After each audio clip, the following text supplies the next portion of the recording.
been thinking about this interview all week long, and not because of the cancer, because of what happened while she was fighting it. Today, I'm talking to a woman who was diagnosed with cancer, and during her treatment, her husband walked away. But this conversation goes way beyond that. We're talking about abandonment, we're talking about faith, resilience, and rebuilding your life after a tragedy. Because life will test all of us, right? The question is, who are you on the other side of it? Let's talk about it.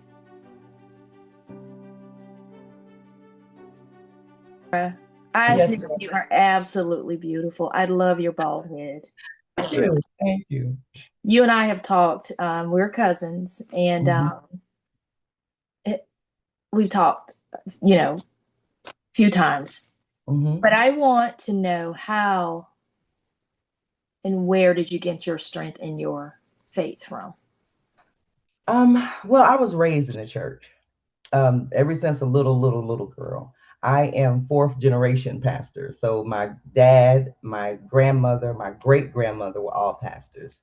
So it's been instilled in me, from the beginning. But I will say this, as a lot of teenagers do, there was a time where church, no, it's not for me. So I Yeah. left the church for a long time and I would not go back because of the culture that my dad instilled in me. But once I got to the age where I could kind of experience God for myself on a Mhm. personal level, yes, no going back. Right, right. So we had a little blooper. I'll admit we Hmm. had a little blooper. So I want to go back to Okay. when we first started. You and I had a conversation earlier this week, and we talked about your cancer journey. Hmm. I want you to kind of tell me a little bit about your cancer journey, how you went, how you found out, the treatment. I mean, and you can do high level if you don't feel like going through it again, but just kind of the feeling that you got. Were you afraid? Where you like, okay, feeling hopeless kind of thing? Was it a why me, a victim kind of thing? Oh, that's a great question because a lot of people, that's the first thing that comes to their mind. Why me? Yeah. But for me, I didn't really feel hopeless until I actually heard the word cancer.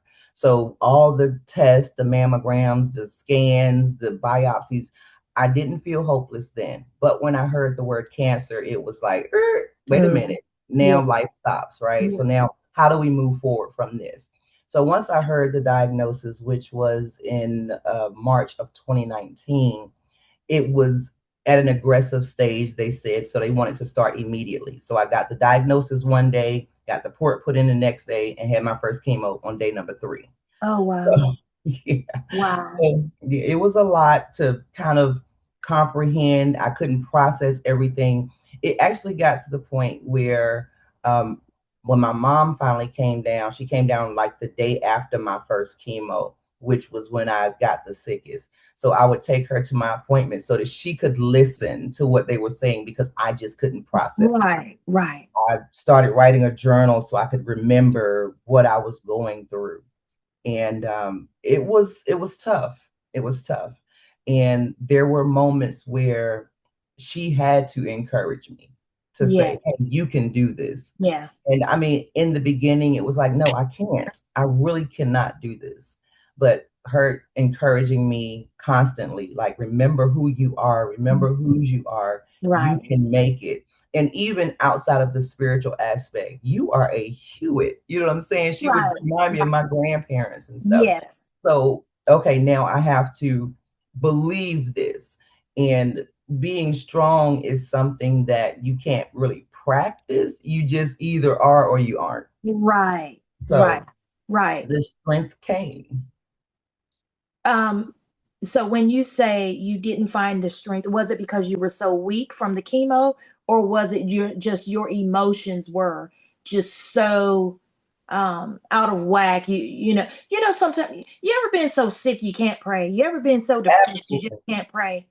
Absolutely. Was it that type of thing, or were you really just so sick that you couldn't even think about anything other than being sick?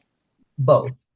So you're whenever I was like down sick to where I had to go into the hospital and stuff, your mind is on like what is happening next. My mind wasn't on praying in those moments. However, deep down within, it's Mm-hmm. there, right? So I know that he hears my tears because there was a lot of crying going on in the beginning. Yeah. Um, and the the mental did go to why me, but then it also went to why not me. So I had to juggle those two and decide, okay, you're right, why not me? So now what am I learning from this situation? How can I help the next person once I get through it? Because I never doubted that I would make it through it. Now, Right. did I want to make it through it? Absolutely not. There were some days where I really did not. Like, Lord, just take me now. You Yeah. but he allowed me to remain. And now that he has, I have to move forward with what I came through. Mm-hmm. Okay, so you mentioned before, and we don't have to go through all of it, but you did mention before that you were married and you were living in Atlanta, and Mhm. it the cancer was challenging, and I think your husband um, was affected by those challenges. Can you touch on that a little bit for me?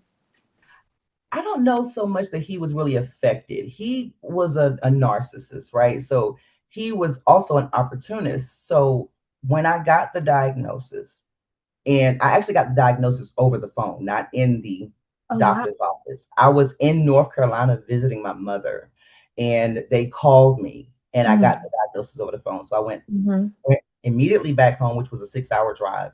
And I went to the doctor the next day. And as I'm in the doctor's office, he's on his cell phone setting up a GoFundMe. And I'm like, why? I have insurance. Like we don't need that. But that's the narcissist and opportunist part of him. So it was all an opportunity for him to gain sympathy, to gain, people like me now. People send me money. And Mm-hmm. so that was how it affected him, which Mm-hmm. negatively affected me. Like, why are you doing this? So now I'm Right. worrying about that in addition to trying to save my life. So Exactly. Exactly. But you're in the weakest moment, one of the weakest moments in your life. And if you're married, you're relying on your husband to kind of be the strength for you and stand in the gap, as people say, for you. mhm. Was there a time when you don't feel like he was that for you? Absolutely. I'll say 95% of the time he wasn't that. Mm, 95. And that's a lot. Like it's now, why are you even here? mm-hmm, Like what is your purpose? Because as I'm fighting for my life, if I have a husband, you should be in the fight with. mm-hmm, mm-hmm. And that's not what I experienced. Did he take you to the doctor's appointments and stuff, or did you have to do all of this by yourself? Sometimes he did, especially when he wanted to borrow my car. Oh, okay. Okay. Wow. But most of the time I did drive myself. So Mm-hmm. when you go through chemo, the day of chemo, you're fine. Right. But then the next day and probably a good 2 weeks, you're really, really sick. And then the final week, because I did my chemo every 21 days. So Okay. the week leading up to the next chemo will be when I start to feel better. Okay. So by the day before my next chemo, I can really eat something now. And Mm-hmm. then here I'm going through the same process again. So now I got chemo. Now I'm getting sick again. And so in all of this time, I might eat maybe two good meals where I could really enjoy them, not really Yeah. taste them because my taste was gone. Okay. But the times leading up to that was the times where I would eat things that I normally wouldn't. I would drink things I normally wouldn't, like Powerade. I hate Powerade, but Yeah. it was what I needed at that time, and I couldn't taste it, so it didn't bother me. Right. Being from the coast, we love seafood, right? That's So right. seafood was like my go-to. So my mom would make me shrimp and grits when I was able to eat. Yeah. Crabs, I was able to eat that and keep that down. Jello, she would make me Jello and put pineapple chunks in it because Right. I love pineapples.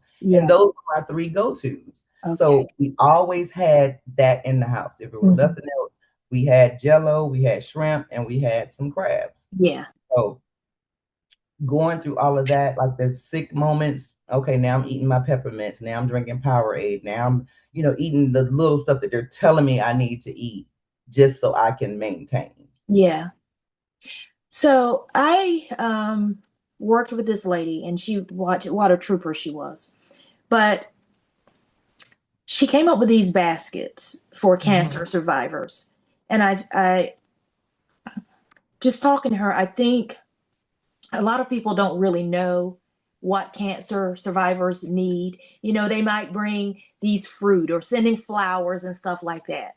But if you had, if someone said, Tara, what do you need? Or if you were caring for another cancer patient, what would you say they need instead of what people normally give them? Because everybody can't eat fruit. You know, That's correct. people, some people, they don't like the smell of flowers when you're going through it. What is something That that, cancer patients need that people don't think they need? I'll say the number one thing, especially if they deal with really bad nausea, is a diffuser with peppermint oil. Oh, wow. Peppermint is something that kind of eases nausea. I'd also say that they could drink fresh ginger tea. So just go buy a chunk of ginger, cut it up, put it in some water, boil it, add some lemon juice and some honey to it, and drink that because that also reduces nausea. Mm-hmm. Um, it depends on if they're having surgeries or radiation. Pillows are good gifts. Socks and mittens are good gifts because your extremities get really cold. Uh, Mm, you okay. deal with neuropathy a lot. I still have neuropathy in my toes. So it's like whenever you're going through chemo, especially, your fingernails and your toenails get really brittle to the point where they'll pop off. Oh, So, wow. so I didn't, gloves would be good. Yeah. yeah. Okay, so I've been talking with a few people about menopause, and I'm in my 50s, and I think you're in your 50s too. Hmm. With your surgeries and stuff, do you still go through menopause even though Yeah. you have had your organs removed? You still go Yeah. through? So the thing about it is because I had the hysterectomy, I was thrown into menopause in my 40s. Oh, wow. Yeah. Okay. So, and because of the type of cancer I had, I can't do hormone replacements. So Mm-hmm. I just have to deal with Mm-hmm. all of Mm-hmm. it. Have you Yeah. have you figured out what throws menopause throws you into like hot flashes and stuff? Is it for me? It's like certain sugar. Like I can't drink a Pepsi. I don't know if it's the What?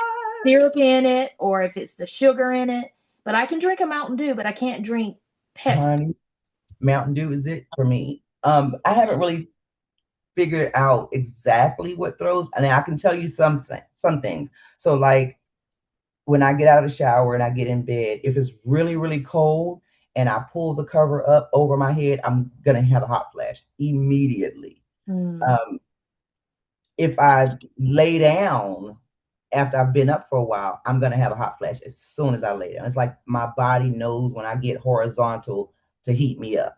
Oh, wow. So, but they come all the time. And living in the Midwest, it's hilarious because it can be -30 outside, and I'm riding down the street with my air conditioner and my windows rolled down, and people looking at me like I'm Right. crazy. But listen, I'm having a personal summer. I'll get over it in a minute. Yeah. But my husband doesn't deal with it very well because I have to have it cold. So Yeah. Okay, so you said my husband. So that yeah, means you got remarried. I did. I Okay. did. So tell me about that. I know we talked about this list that you made that you what you desire in a husband. Yes. Tell me So about that. when I was delivered from the narcissist and I moved to Nebraska with my son and I started over. So let me back up. As God healed me mentally and emotionally, there was a time that I had to sit with myself. I had to sit with myself and I had to examine myself. And when I made this list, I actually made it with my aunt who's 76. And we made this list together. And it was something that I felt like this is the standard. I will not settle for anything less than this.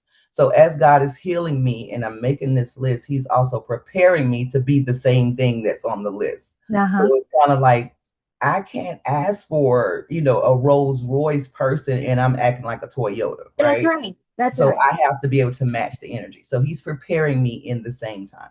So long story short, he and I met on blackpeoplemeet.com. And from the first conversation, we knew who we were to each other. And we Really? talked over the phone for quite some time. And then when we finally met in person, it was like, I love this person already. Like, as soon as I saw him, I was like, this is my husband. But And how long was it that you met him from the time you met on Black People Meet? Because when I first moved to Charlotte, I was on Black People Meet too. So I know that that was some crazy stuff. But it was crazy. yeah. We talked for about 3 weeks and then met in person. He actually came to me. Yeah. Yep. Wow. So we're long distance. So he was in Kansas and I was in Nebraska. So 2.5 hours from each other. Okay. And it just our spirits connected over the phone. Like we Yeah. would FaceTime every day and we would just talk and we were very intentional with our conversations. So it was like, we can ask questions and people will give you the answer that they think you want to hear, but Mhm. we didn't allow that. We wanted to get down to the nitty gritty because at our age, it's like, I don't have time to waste. Like if you playing Right. games, you can go right ahead. But Right. we were very intentional about the questions that we asked and the conversations that we had. And in the moments where we were talking on the phone, the connection was already there. And it was like, okay, so I'm now checking off my list, checking off my list. Mhm. And when the list was complete, I already knew what it was. And he knew what it was too. And I just Wow. have the type of husband that prays and asks God how to handle me. And it's funny because he said that today. Tara, that's a beautiful story. Because I coming where I am now and coming from where I came from, I was broken. I've been married twice. And sometimes I felt like I didn't deserve a certain type of person because, if you've been married one time or two times and you've had children and you've been divorced, some people look at you as damaged goods. Hmm. So for me, sometimes I would, not now because God's delivered me from that space that I was in. But sometimes I felt like, okay, I don't really deserve that because I've already been there and done that here. So if I get a man, he may not want me because I've been married twice, or I have children, or I have grown children, grandchildren. Did you feel that at all? Did you feel like you, or maybe because you were sick, did you feel like nobody would want you because you had cancer, or did you have any of those feelings? I did have some feelings because after the surgery, so I had 8 surgeries in 9 months, right? And the scarring that I had makes me sometimes self-conscious, right? So when we first started talking, I let him know all of that up front. Hey, Mm-hmm. like, I'm scarred up. Like you can look at me and it looks like I've been cut in half. And then of course the scarring with the breast and all of that good stuff. And so I'm Mm-hmm. like, hey, I'm at an age where I don't really care. Like I'm not going to go under the knife again just to beautify my body because of the scarring. So if you can handle that, then hey, we good. But if you Yeah. can't, then you need to move along Yeah. because this is who I am and I've embraced who I am. And I'll even tell you this. He was the one that helped encourage me to stop wearing the wigs. Really? Yep. He saw beauty beneath all of that. Yep. And it wasn't just the outer you. It's Correct. you, who you are. Yep. I remember one night this I was we were still long distance and it was time for him to call me and I had just jumped out of the shower and I had on a shower cap and he said, well, why I can't see you? I said, no, I don't have my thing on my head. He was like, I don't care about any of that. Just shave it off. Because with the chemo, I got what's called irreversible alopecia. So my hair can grow in certain spots, just not all over. And Mhm. so that made me even more self-conscious. So now I'm walking around like George Jefferson, like hair around the sides and none at Yeah. the top. And he was like, Yeah. I don't care about any of that. Shave it off, and that's what you are. And it was hard in the beginning because I work in corporate America, right? So, Mhm. and it's not a lot of us. Right. And I went to my boss and I said, hey, I want to stop wearing wigs. And he was like, okay. I said, no, you don't understand. He said, what is it to understand? I said, I don't want to be the black bald head woman that gets blacklisted because I'm black and I'm bald. And he said, if anybody says anything to you, you come to me. Oh, And I wow. said, that's not the problem because I don't think anybody's bold enough to say Right. anything to Right. me. I Right. said, the problem is I don't want to maybe apply to advance in my career and then those closed door sessions happen. That's right. He said, I guarantee you it won't happen. And so what they did, they put me on a billboard in They did. Nebraska, Yeah. a whole billboard with my bald head to advertise their company. Look at God. And I was like, you have got to be kidding me. But now, like, if you walk through the headquarters and stuff, there's pictures of me and other people to show this is what diversity looks like. And so it's like my husband keeps saying, you're the face of the company. I'm like, not just the only face, but it helped me to be more comfortable in who I am. Before we wrap up part one, I want to leave you with this. Strength doesn't always look like beating cancer. Sometimes strength looks like walking into work without a wig. Sometimes strength looks like refusing to hide. Sometimes strength even looks like deciding that what happened to you doesn't get to define who you've become. And I think this is a good place to pause because we're not done. Next Sunday, we're picking up the conversation. We're going to talk about healing, rebuilding, and what life looked like after everything she had been through.